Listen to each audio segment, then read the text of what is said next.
I still can't believe you said yes, I told Emily as we walked along the river. She laughed softly. Liam, you asked me 3 times already tonight. I just want to make sure it's real. It's real, she said, squeezing my hand. I looked at the ring on her finger. The small diamond caught the light from the street lamps. For a moment, everything in my life felt perfect. I was 29. I had a stable job as a financial analyst in London. And now I was engaged to the woman I thought I would spend the rest of my life with. Hey, fiancé, Emily teased. Why are you staring at me like that?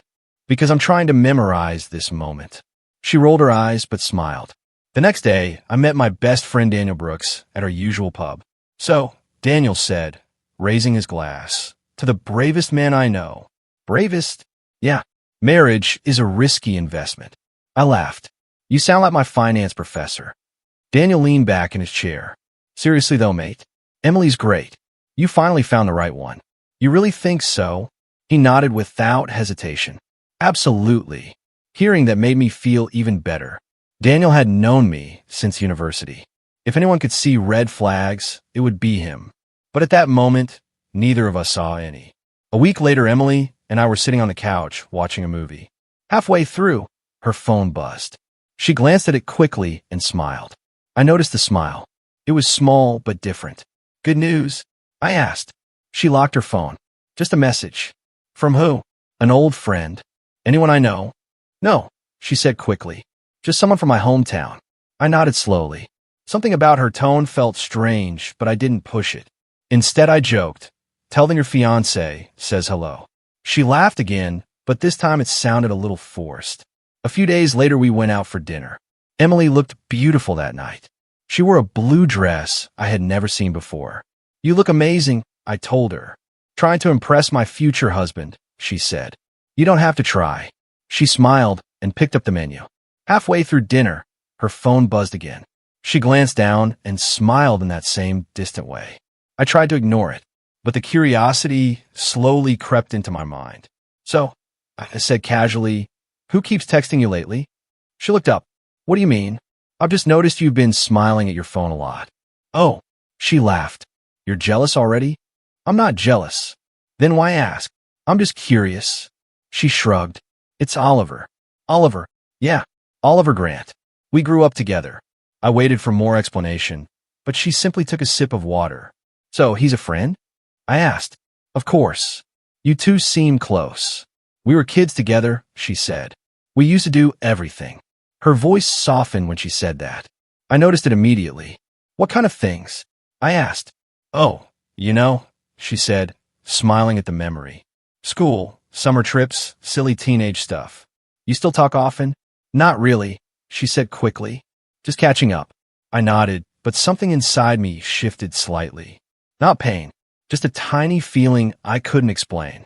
Later that night, we walked home together. Why are you so quiet? Emily asked. I'm thinking. About what? Wedding stuff. She laughed. You're more nervous about the wedding than I am. Maybe. She stopped walking and looked at me. Liam, she said gently. You trust me, right? Of course I do. Then stop worrying so much. I'm not worrying. Good, she said with a smile. We continued walking. A few days passed. One evening we were sitting together again when her phone buzzed. She picked it up quickly. Her face lit up with a bright smile. That same distant smile. I couldn't help it this time. Oliver again? I asked. She looked surprised. Yeah. What did he say? Nothing important. Can I see? She laughed. Why would you need to see my messages? I don't need to. Exactly. Her tone wasn't angry, but it felt defensive. I raised my hands. Relax. I was joking. She studied my face for a moment. You're overthinking things, she said. Maybe. Definitely. I forced a smile. All right, I said. I'll stop being paranoid. That's better, she replied. But later that night, when Emily fell asleep beside me, I stared at the ceiling. My mind replayed every small moment. Her smiles at the phone. The softness in her voice when she said Oliver's name. The quick way she changed the subject. I whispered to myself in the dark. Relax, Liam. She chose you. I repeated the words again and again. But the strange feeling inside my chest refused to disappear. It wasn't anger. It wasn't jealousy. It was something quieter, a small doubt, and that doubt felt like the first crack in a life I thought was completely solid. One quiet evening, Emily walked past me toward the bathroom. "I'm taking a shower," she said. "All right," I replied, still sitting on the couch with my laptop. Her phone landed beside me on the cushion. The apartment filled with the sound of running water a minute later. I tried to focus on work, but suddenly the phone buzzed. A notification lit up the screen. "Oliver Grant." I missed the way things used to be. My chest tightened instantly. I stared at the phone. "Don't look," I whispered to myself. The screen slowly faded to black, but my heart was racing. "Just ignore it," I muttered. Then the phone buzzed again. Another message. "Oliver, do you ever think about us?" My hand moved before my mind could stop it. I picked up the phone. "Just one look," I said quietly. Emily hadn't locked it. Her messages opened instantly. My stomach twisted as I scrolled. The conversation went back months. "Oliver, you were always my favorite person." "Emily, you disappeared for years." "Oliver, I regret that every day." "Emily, sometimes I wish things had been different." I froze. My fingers felt numb. Different? What did that mean? I kept scrolling. "Oliver, if I came back sooner, would you have chosen me?" "Emily, I don't know." My breathing grew heavier. Another message appeared further down. "Emily, Liam is good to me." "Oliver, but do you love him the way you loved me?" There was a long pause in the chat. Then Emily's reply appeared. "Emily, it's complicated." Those two words felt like a knife sliding slowly into my chest. I dropped the phone back on the couch. "Complicated?" I whispered. The shower turned off. Water stopped running. My heart pounded louder with every second. Emily walked out a moment later, drying her hair with a towel. "Why do you look like that?" she asked. "Like what?" "Like someone just told you the world ended." I stood up slowly. "We need to talk." Her eyebrows lifted slightly. "Okay, about what?" I pointed to the phone. "You left it here." "So?" It buzzed. Her expression changed. "What message?" "From Oliver." She looked away immediately. "What about it?" I took a deep breath. I read it. Her head snapped back toward me. "You what?" I saw the conversation. Her face went pale. "You had no right to do that." "I know," I said quietly. "But I did." She crossed her arms. "So you invaded my privacy. And you lied to me." "I didn't lie." "Then explain the messages." "They're just conversations." "Emily," I said slowly, "you told him you wish things had been different." She didn't answer. "You told him our relationship is complicated." Still silence. I felt my voice shaking. "Emily, are you in love with him?" She froze, completely still. The room suddenly felt too small. "Answer me," I said. Her voice came out barely above a whisper. "Oliver was my first love." The words hit me like a punch to the chest. "That wasn't my question." "I know." "Then answer it." She stared at the floor. "I don't know how I feel." "You don't know?" "Everything is confusing right now." I laughed bitterly. "Confusing? We're engaged." "I know that." "Then why are you talking to him like that?" "He contacted me first, and you responded." "I thought I could handle it." "Handle what?" "My feelings." My chest tightened again. "So you do have feelings." She rubbed her forehead. "Liam, it's not that simple." "It feels pretty simple from where I'm standing." "You wouldn't understand." "Try me." She finally looked at me. "Oliver and I grew up together," she said quietly. "We planned our future when we were teenagers. And then he moved away. So you moved on." "I tried, but you never forgot him." She didn't answer. The silence said everything. I took a step back. "So what happens now?" "I need time." "Time for what?" "To figure things out. Figure out if you want me or him." Her eyes filled with tears. "That's not fair." "What's not fair is proposing to someone while you're still emotionally attached to another man." She wiped her face. "I never meant to hurt you." "But you did." "I know." The room felt painfully quiet again. "I think you should leave tonight," I said finally. Her head lifted quickly. "You're kicking me out." "No," I said softly. "I'm giving you the space you said you needed." She grabbed her bag without arguing. At the door she paused. "Liam, I'm sorry." I didn't reply. The door closed behind her. 2 weeks later she called me. "I can't do this anymore," she said. "What do you mean?" "I'm ending the engagement." I felt numb. "Is it because of him?" She hesitated. "Yes." I ended the call without another word. 3 months passed. One evening, Daniel walked into my apartment holding his phone. "You might want to sit down," he said carefully. "Why?" He showed me the screen. A photo filled the display. Emily and Oliver stood together on a beach. They were smiling, happy, like nothing in the world had ever gone wrong. Daniel watched my reaction carefully. "You okay?" I stared at the photo. Then I laughed quietly. "Yeah," I said, but inside my chest, something important had just broken forever. For months after Emily left, I buried myself in work. Numbers were easier than emotions. One evening, my sister Charlotte called me. "Liam, you're still at the office, aren't you?" "How did you know?" "Because it's 9 at night.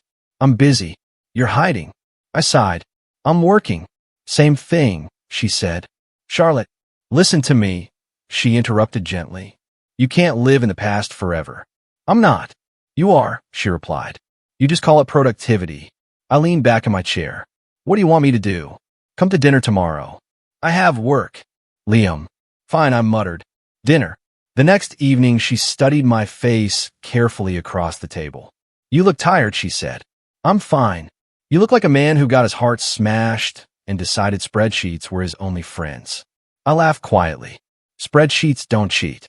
She shook her head. "You're still angry." "I'm realistic. Not everyone is Emily." "I know that." "Then prove it." "Ow." "Come with me to a charity event this weekend." "Charlotte, you need to meet people again." "I meet people every day." "Clients don't count." I sighed. "Fine," I said finally. "One event. That's all I ask." 2 nights later, I stood in a crowded ballroom holding a drink. "This was a mistake," I whispered. Charlotte nudged me. "Relax. I hate these events. You love them when they help your career." "That's different. Just talk to someone." "I'm talking to someone." "You're talking to me." Before I could respond, a woman stepped beside us. "Excuse me," she said with a smile. "Is this seat taken?" Charlotte immediately grinned. "Not all," she said. "I'm Charlotte. This is my brother Liam." "I'm Sophia Bennett," the woman replied. Her handshake was firm. "Nice to meet you," I said. "So what do you do, Liam?" she asked. "Finance." She laughed. "That explains the serious face." "I'm not serious." "You look serious." Charlotte whispered, "He's always serious." I glared at her. Sophia smiled. "Well, Mr. Serious Finance Guy, what do you think of the event?" "Honestly, please." "It's loud." She laughed again. "Finally, someone honest." "And you?" "I organize events like this," she said. "That explains the confidence." "Confidence?" "You walked up to strangers without hesitation." "Life is easier when you stop worrying about awkward moments." "That sounds like good advice." "You should try it." Charlotte suddenly stood up. "I'm going to grab another drink," she said with a suspicious smile. She walked away before I could stop her. I looked at Sophia. I think my sister just abandoned me. She seems nice. She enjoys embarrassing me. Older sister? Yes. Mine does the same thing. Then you understand my suffering. Sophia laughed softly. "So tell me, Liam, why do you look like someone who doesn't trust happy endings?" Her question caught me off guard. "What makes you think that?" "The way you watch people," she said. "You look careful." I hesitated. "Bad experience," I admitted. "Relationship. Engagement." "Ouch." "Yeah." "What happened?" "My fiancé chose someone else." Sophia nodded slowly. "That must have hurt." It did. She studied my face. "Are you still angry?" "Not angry," I said. "Just cautious." "That's fair. But I'm trying to move forward." "That's good," she said gently. We talked for almost an hour after that. About work. About travel. About stupid office politics. When the event ended, Sophia smiled at me. "This was surprisingly fun." "I thought you organized these things all the time." "I do," she said. "But the conversations are usually boring." "So I wasn't boring?" "Not at all." She handed me a small card. "Call me sometime." "Are you sure?" "Very." I watched her walk away. Charlotte appeared beside me seconds later. "Well." "What?" "She gave you her number." "Yes." And what?" She rolled her eyes. "Call her." "I might." "Liam." "I will." A few weeks later, Sophia and I sat together in a quiet restaurant. "You're still guarded," she said suddenly. "I warned you." "I'm not scared." "You should be." "Why?" "Because I move slowly." "That's fine." "I ask too many questions." "That's healthy." I don't trust easily. She looked straight at me. I won't hurt you like that. Her voice sounded calm and sincere. You promise? I asked quietly. I promise. For the first time in a long while, I believed someone again. A year later, I stood in the same restaurant holding a small box. Sophia looked confused. What are you doing? She asked. I'm asking a question. You look nervous. I am. I opened the box. Sophia Bennett. Will you marry me? Her eyes widened. Yes, she said immediately. In that moment, everything felt right again. For the first time since Emily, I believed life had given me a second chance. But fate was quietly preparing another lesson I didn't see coming. A few weeks after our engagement, I started noticing small changes in Sophia. At first, I tried to ignore them. One evening, I sat at the kitchen table with my laptop. Sophia, I said, we should probably start looking at wedding venues. She barely looked up from her phone. Already? Well, we're engaged. I know, she said quickly. I just mean we have time. Most places get booked early. Let's talk about it later. I closed the laptop slowly. Are you okay? Of course. You seem distracted. I'm just tired. Work? Yes. I nodded, but something about her tone felt distant. A few days later, I tried again. What do you think about a spring wedding? I asked while we ate dinner. She shrugged. Maybe. That's not very enthusiastic. I'm just thinking. About what? Everything. That sounds mysterious. She forced a smile. Don't overthink it, Liam. I tried to laugh it off, but the uneasy feeling returned. One night, I woke up and noticed the bed was empty. The light in the living room was on. I walked out quietly. Sophia stood near the window, speaking on the phone. Her voice sounded tense. I told you it's over, Ryan. I stopped moving. My chest tightened. Ryan? I don't care if you miss me, she said sharply. There was a pause while the person on the other end spoke. No, she continued. You don't get to show up now and pretend nothing happened. Another silence. Because I moved on, she said. My stomach twisted. She turned slightly and saw me standing there. Her eyes widened. I have to go, she said quickly before ending the call. We stared at each other. Who's Ryan? I asked quietly. She rubbed her forehead. My ex. You never mentioned him. I didn't think it mattered. It matters if he's calling you at midnight. He's just being dramatic. What did he want? He wanted to talk. About what? About us. I crossed my arms. And I told him it's over. You sounded angry. I was. Why? Because he won't accept that I'm engaged. I watched her carefully. You're sure that's the only reason? Yes. Then why didn't you tell me about him before? She sighed. Because it's old history. Old history doesn't usually call at midnight. He just can't move on, she said. That's his problem. Is it? She frowned. What does that mean?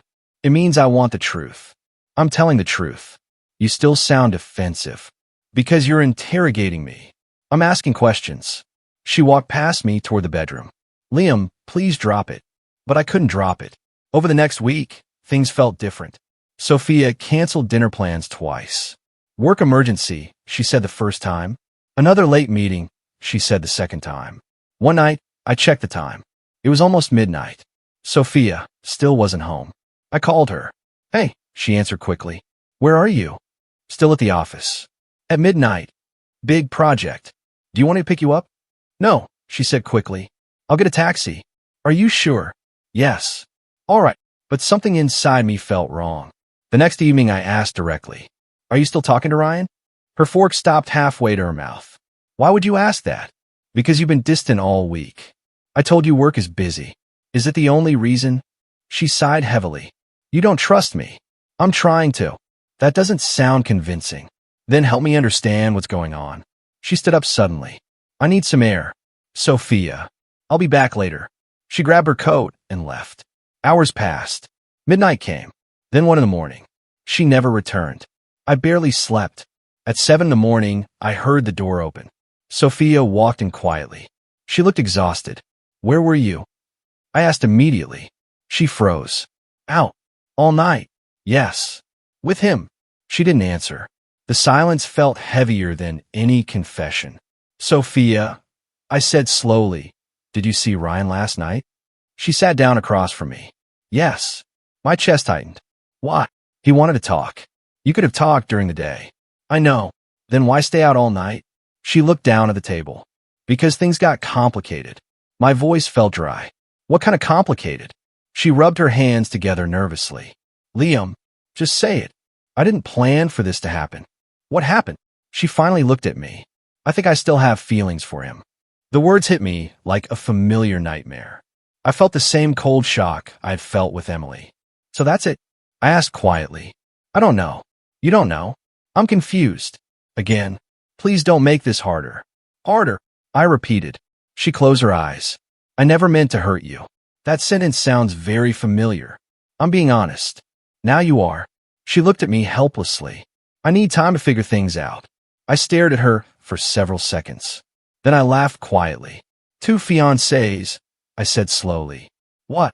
2 different women. Liam, and somehow the same ending. Tears filled her eyes. I'm sorry, but her apology felt empty. Because deep down, I already knew what was coming next. 3 days after that conversation, the wedding was canceled. Sophia stood in the living room holding her suitcase. I think I should stay somewhere else for a while, she said quietly. For a while? I asked. Yes. With Ryan? She hesitated. I need to figure things out. I laughed bitterly. That sounds familiar. Please don't do this. Do what? Make it harder. Sophia, I said slowly. You're leaving me for your ex. I didn't say that. You didn't have to. She looked at the floor. I'm confused. You were confused the night you stayed out all night, too. I told you I didn't plan for this. That doesn't change the result. Tears appeared in her eyes. I never wanted to hurt you. I believe you, I said calmly. That doesn't make it hurt less. She picked up her suitcase. I'll come back once I understand my feelings. I shook my head. You don't need to come back. Her eyes widened. What do you mean? I mean the engagement is over. Liam, you already made your choice. I haven't chosen yet. You stayed with him all night. That doesn't mean. It means enough. She opened her mouth but couldn't finish the sentence. After a long silence, she whispered, I'm sorry. Then she walked out. The door closed quietly behind her. The silence that followed felt heavier than anything she could have said. Later that night, Daniel came over. He looked at my face and immediately understood. She left. Yes. With the ex. Yes. Daniel sat down slowly. Mate, I don't even know what to say. Neither do I. He rubbed his face. How does this even happen twice? That's exactly what I asked myself. Emily was bad luck, he said. But this feels like a pattern. You think you're the problem? I don't know anymore. Daniel leaned forward. You're not the problem. 2 broken engagements say otherwise. Both women had unresolved feelings. And somehow I'm the guy they date while figuring it out. That's not fair. Life isn't fair. Daniel stayed quiet for a moment. You still angry? I'm past angry. What does that mean? I feel empty. That sounds worse. It probably is. He sighed. You trusted her. I believed her when she said she wouldn't hurt me. And she meant it at the time. That doesn't help now. Weeks turned into months. Sophia never called. I focused on work again. One evening, Daniel looked at me during dinner. You're quieter these days. I've learned my lesson. What lesson? Don't rush into forever. That's a depressing philosophy. It's a realistic one. Not everyone will betray you. I used to believe that. And now, I believe actions more than promises. Daniel nodded slowly. Hard lesson. Very. 3 months later, my phone rang unexpectedly. I looked at the screen. Sophia. I stared at the name for several seconds before answering. Hello. Her voice sounded weak. Liam, can we talk? What about? I made a mistake. I stayed silent. Ryan and I tried again, she continued. I assumed that. It didn't work. What happened? She hesitated. He cheated on me. The irony felt almost unbelievable. I see. He disappeared after that. Convenient. I deserve that, she whispered. What do you want from me, Sophia? I want to apologize. You already did. I mean it this time. What does that mean? I realized what I lost. I leaned back in my chair. And what exactly did you lose? You left me. I know. You broke our engagement. I know. And now that he's gone, you suddenly remember me? That's not fair. It's accurate. Her voice started shaking. I was confused. You were certain enough to leave. I thought my feelings for him were real. And now I know they weren't. I felt something strange inside me. Not anger. Just clarity. So what are you asking for? I said, another chance. I laughed quietly. Sophia, please listen. I'm listening. I know I hurt you, she said. But I learned my lesson. That's good. People deserve forgiveness. Sometimes. Can we meet and talk? I looked out the window. The city lights reflected on the glass. Sophia, I said calmly. I hope you heal from what happened. Thank you. But that doesn't mean we should get back together. Her breathing stopped for a moment. You're saying no? Yes. Just like that. It took me months to reach this point. I thought you loved me. I did. Then why won't you try again? Because something inside me had finally changed. Not every apology deserves a second chance. 6 months passed after my conversation with Sophia. Life slowly started to feel normal again. One morning, my boss called me into his office. Liam, sit down, Mr. Edward Thompson said. His tone sounded serious. Is something wrong? I asked. Not at all, he replied. Actually, it's the opposite. I sat across from him. You've been with this firm 7 years, he continued. 8 next month. Even better. He folded his hands. I've been watching how you handled the last year. Handle? Yes. Most people would have collapsed after everything you went through. I shrugged. Work helped. It did more than help, he said. You performed better than anyone on your team. I just stayed focused. That focus impressed the board. I frowned slightly. The board. Mr. Thompson smiled. Liam Hayes, how would you feel about becoming a partner in this firm? For a moment, I thought I misheard him. A partner? Yes. That's earlier than I expected. You earned it. I'm only 30. That's still old enough. I leaned back in a chair. Why now? Because leadership isn't just about numbers, he said. It's about resilience. And you think I have that? I know you do. I thought about the last 2 years. Emily, Sophia, broken engagements, long nights at the office. I accept, I said finally. Mr. Thompson stood and shook my hand. Congratulations, partner. Later that evening, Daniel met me at a bar. You're smiling, he said immediately. That obvious? Very. What happened? I got promoted. To what? Partner. He nearly dropped his drink. You're joking. I'm serious. Mate, that's huge. I know. Daniel laughed loudly. Look at you. 2 failed engagements, but a massive career win. That's one way to describe it. He raised his glass. To Liam Hayes, the most emotionally unlucky but professionally successful man I know. I laughed. I'll take that title. A week later, I stopped at a small cafe near the office. I was waiting for my coffee when someone behind me spoke. Liam. The voice felt strangely familiar. I turned around. Emily Carter stood a few feet away. For a moment, we both stayed silent. She looked different, more tired, more fragile. I said finally. Hi, she replied softly. I didn't expect to see you here. I moved nearby a few months ago. I see. She glanced at the empty chair at my table. Can I sit? Sure. She sat down slowly. How have you been? She asked. I'm doing well. That's good. And you? She gave a small, sad smile. Life didn't go exactly how I expected. Oliver, she nodded. We lasted about a year. What happened? She looked down at her hands. The same thing that happens in many relationships. That sounds vague. The reality wasn't the same as the memories. I understood what she meant. Nostalgia can be dangerous, I said. Yes, she whispered. She looked at me carefully. You seem different. In a good way or bad way. In a calm way. I learn a lot. About love. About people. She hesitated before speaking again. Oliver left 6 months ago. Left. He said we rushed into things. That's ironic. She nodded sadly. He met someone else. I stayed quiet. Emily looked directly at me. Liam, I made a mistake. Once those words would have shattered my heart. Now they only sounded like a distant echo. I know, I said calmly. I hurt you. Yes. I thought my feelings for Oliver were unfinished.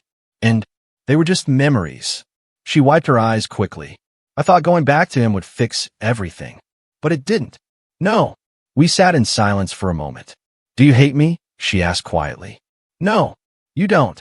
I don't have the energy for hate anymore. She looked surprised. You forgave me?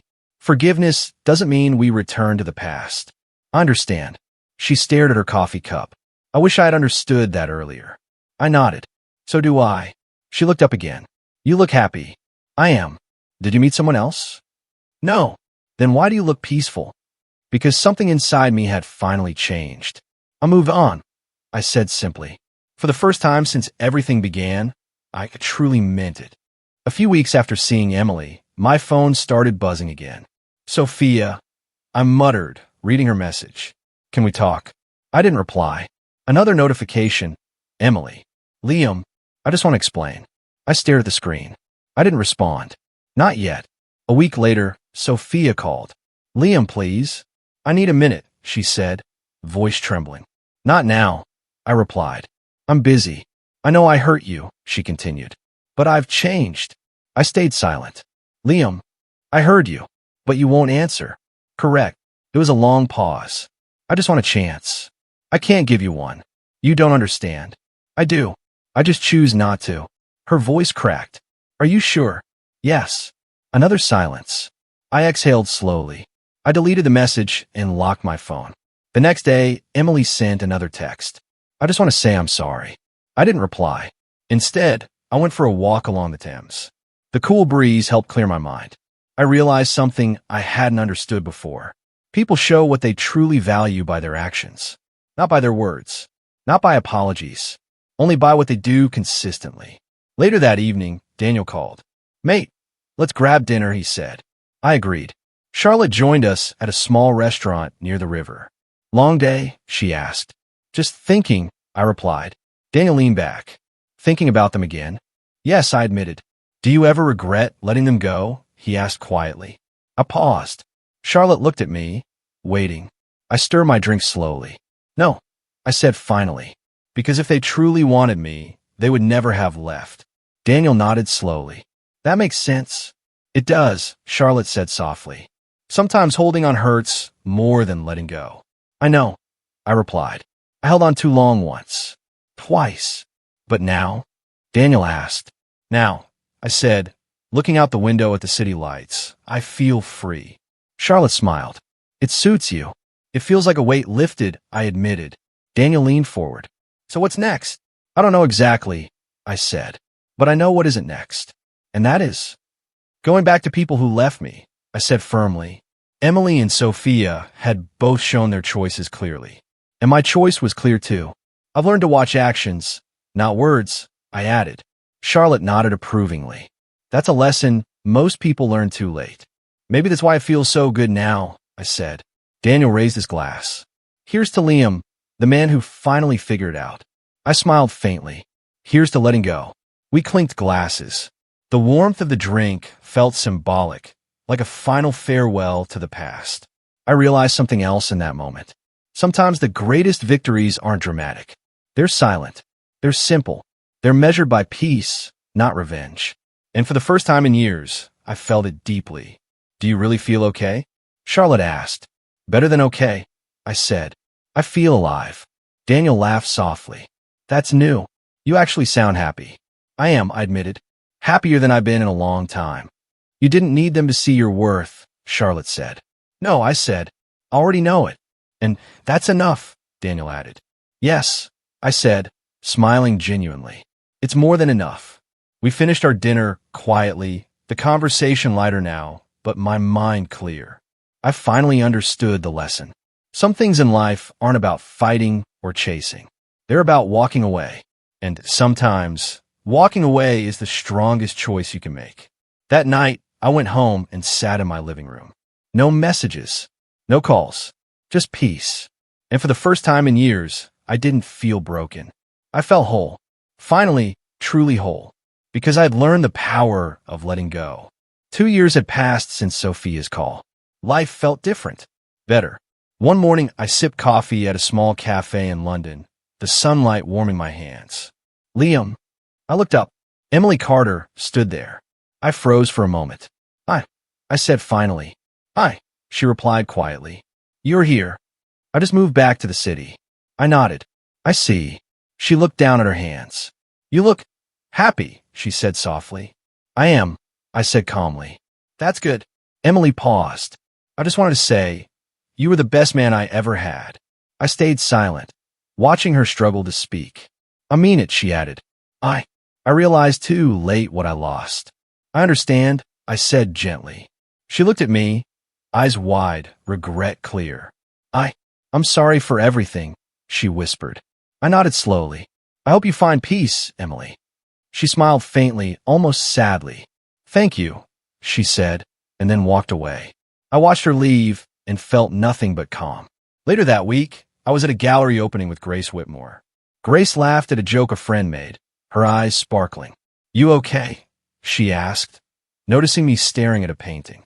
Yeah, I said, just thinking. About what? I hesitated, then shook my head. Nothing important. A voice behind me interrupted. Liam. I turned. Sophia stood there, looking older, more serious. She swallowed, then whispered, I didn't realize what I lost. I raised an eyebrow. Not now, I said calmly. I know I hurt you, she said. I thought I was making the right choice. I see now. I wasn't. Understand, I said gently. She looked down. I just wanted you to know. You're forgiven, I said quietly. Her eyes widened. I didn't expect you to say that. Forgiveness doesn't mean reconciliation, I said. It just means I'm no longer holding on to the past. Sophia's lips trembled. I should have valued you more, she whispered. I'm glad you realized that, I said. But the truth is my heart isn't here anymore. Her shoulders slumped slightly. I understand, she said softly, then turned and walked away. Grace reached for my hand, giving it a gentle squeeze. You okay? She asked. I am, I said, smiling. Better than okay. I'm glad, she said, smiling back. The week ended quietly. I reflected on both encounters while walking along the Thames. Two women, each once a part of my life, now simply passing by. They looked at me with regret. I looked at them with peace. I thought about Emily chasing nostalgia, clinging to a memory of first love, and Sophia, repeating the same mistake, chasing a past that no longer existed. Both of them had lost something valuable. Not because I took it away, not because I was unforgiving, because they chose to leave. And in doing so, they left behind the man who would have given them a future. I thought about Grace, waiting for me patiently, building a life alongside me. She was real, grounded, honest.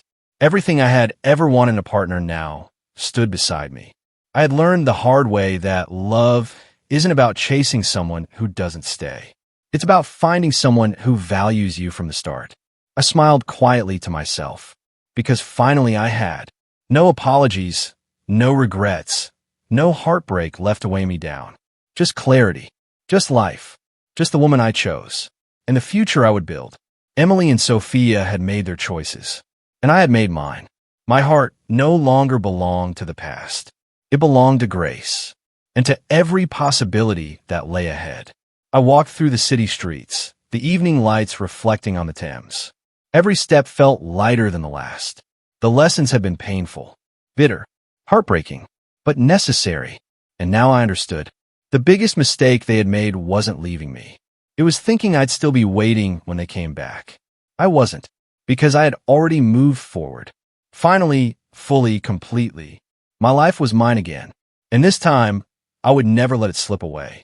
I smiled at the future, and for the first time, I felt unstoppable.